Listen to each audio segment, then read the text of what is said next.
The Copperbelt University is one of the best and among the oldest universities in Zambia. In 1981, the University of Zambia extended to the Copperbelt and opened a campus in Ndola. This was called Umzando. And in 1987, the Copperbelt University was established. And at that time, it only had two schools, the School of Business and the School of the Built Environment. And the population in those areas was only 514 students. But 30 years on, the university has grown to now around 10,000 students. And from 2 schools to now around 10 schools. And these schools being the School of Business, the School of Mines and Mineral Sciences, the School of Engineering, the School of Information and Communications Technology, the School of the Built Environment, the School of Mathematics and Natural Sciences, the School of Natural Resources, the School of Medicine, the School of Graduate Studies, and the School of Humanities and Social Sciences. We also have 3 directorates: the Directorate of Distance Education and Open Learning, the Dagama Short Institute of Peace and Conflict Studies, and also the Directorate of Research. The Copperbelt University currently has 4 different campuses: the Riverside Main Campus, the Graduate Studies Campus, the Ndola Medical Campus, Robert Kapasa Makasa Campus, and most recently, the School of Business Lusaka Campus.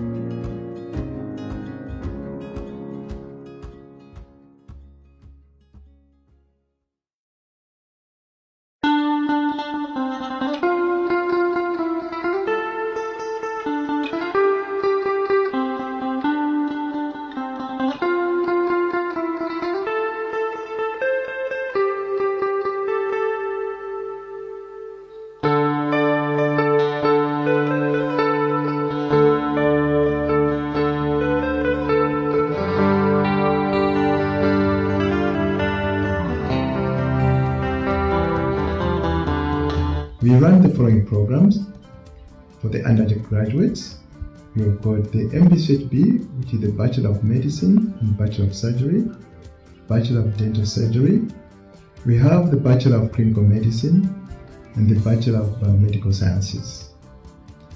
Under the Master's program, we've got the Master in Public Health, then the Master of Medicine in Neurology, General Surgery, and then we have in Obstetric and Gynecology.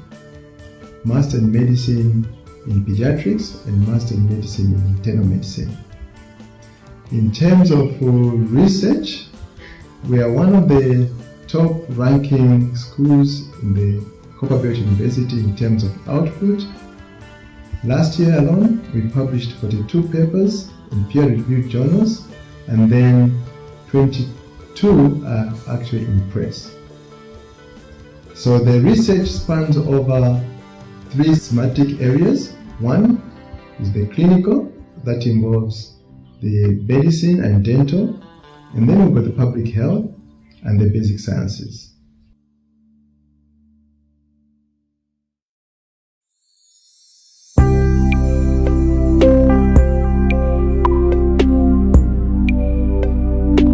The Directorate of Distance Education is in charge of all distance education as well as short courses of Copperbelt University. The programs that we offer are segregated into 4 departments. We have the Department of Business Studies, Department of Education, Department of Life Sciences, and Department of Engineering. All these departments take care of any field that you can think of in doing distance education, either at the diploma level or at a degree level. The contribution of the Directorate of Distance Education of Copperbelt University is so significant to the nation. First of all, in terms of education, the inner education sector, as you can see, performance of our students in any learning institution is a catalyst to the development of the country. So the Directorate of Distance contributes in ensuring that We provide services, we train our teachers, we train our personnel that are involved in managing the students or teaching the students. People are busy right now. So for them to sit in class all day, it may be difficult. So the Directorate of Distance Education provides also the in-service training. We run short courses in any field that can help for you to deliver properly the services that you deliver. The programs that we offer, they are well designed. The quality is second to none. If you are thinking about distance education and you are thinking about which institution to go to, and if you want quality education, then Copperbelt University Distance Education is there for you.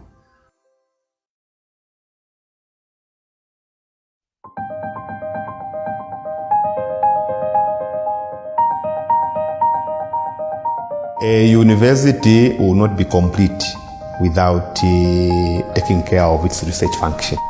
And so in the university we do have the Directorate of Research, Innovations and Consultancy. So this is the directorate that puts together all the research that is taking place and facilitates research taking place in the university through provision of grants, external grants, providing of resources where academics can actually apply and get grants for research. And the university has seen, since this unit was established, a tremendous improvement in the number of publications in the internationally recognized journals.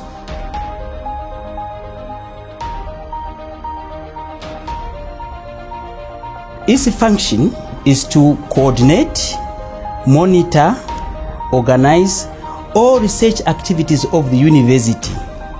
This directorate also monitors the research which are being undertaken in each school.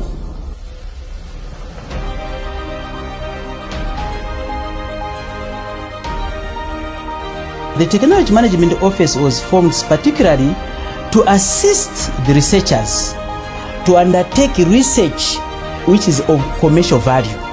Every academic year, final year students, they undertake research, and after they have graduated, all that research they have researched is being shelved.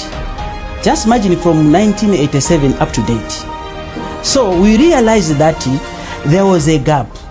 These research output, they are never used. The community does not benefit from them.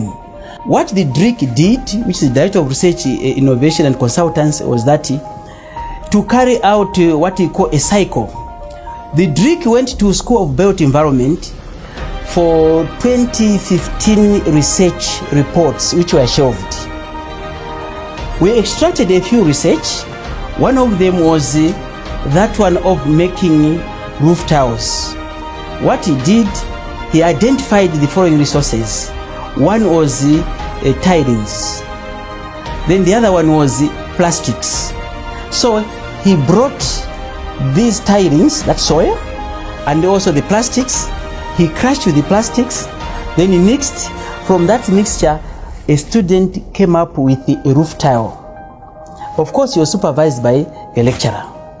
This project, it has potential because, as we are aware that in the country, people are building all over, being in Lusaka, Livingstone, just across the country.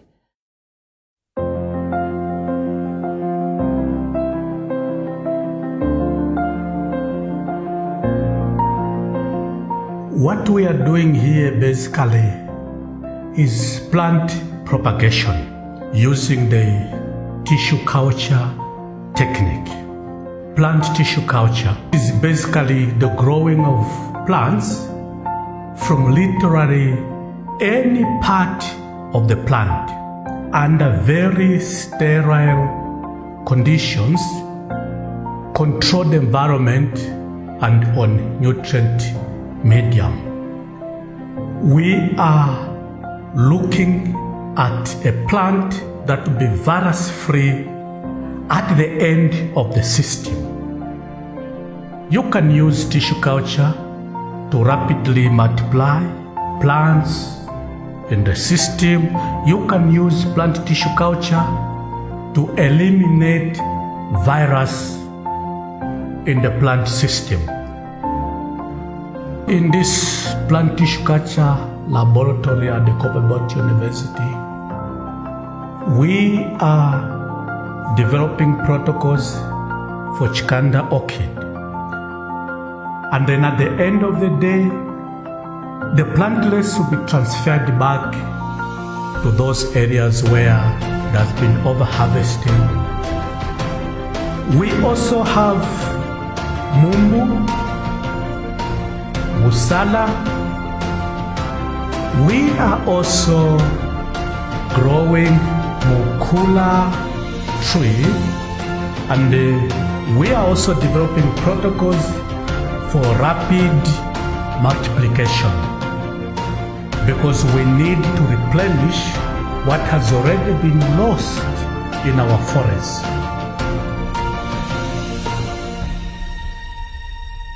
Disease affects the quality of your end product. And so for us, virus-free material is number one.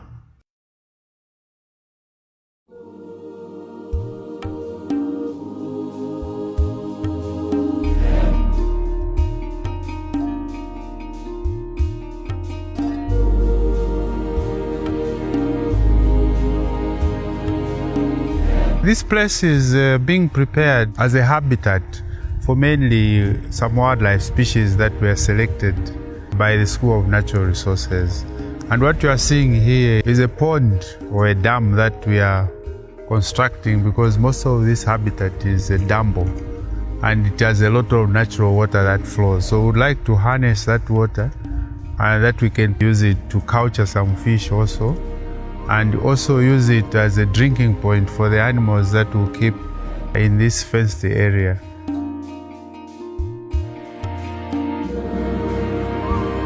The water flow is going to be regulated, and it's natural water flow.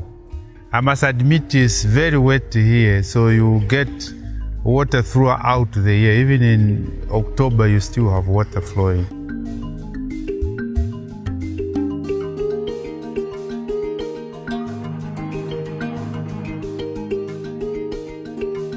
So we have a few selected species that we have identified, mainly lechwe, puku, impalas, zebra, that will keep for our student work, so that our students can benefit from the locality of the animals within their vicinity.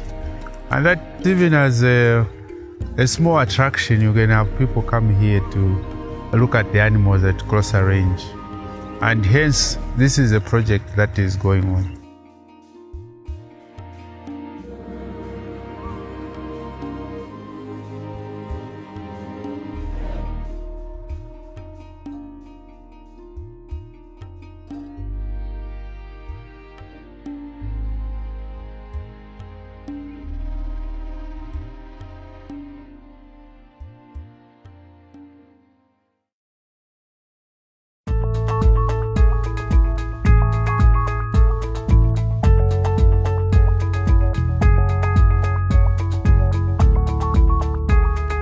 The Copperbelt University is destined for higher things. There are wonderful things happening in the university in terms of research, in terms of teaching, in terms of community service that is taking place in the university. We have a number of international partnerships. When you go to our website, you'll find there are hundreds of international partnerships that we have. This is testament to recognition of these institutions of the key role that Copperbelt University can play in collaborative research. The CBU has been recognized as a World Bank Center for sustainable mining, and that is a project that is worth about $6 million, which monies will be coming to the university to enhance research. Again, one of the things that this center will be doing is to promote postgraduate studies. And so we'll soon be calling for potential students in sustainable mining related fields to come and do studies at master's level and at PhD level. The CBU has come a long way. By international standards, we are still a young university, still moving places, but we have now taken off. And like I said, in terms of teaching, in terms of research, we are moving up. In terms of quality assurance, we are doing very well. Our graduates are some of the best graduates you can have from any university anywhere. Proof of that is that whenever we send our students, those who have gone outside to any university, whether it's in America, in the UK, in China, and all these places, they are among the top students that you'll find in all these programs. So you are welcome to the Copperbelt University. Those who want to do consultancies, we have researchers who are capable, who have the knowledge and skills, who will be able to help industry and any other section of our society to sort out their problems. So welcome to Copperbelt University, and may God bless you.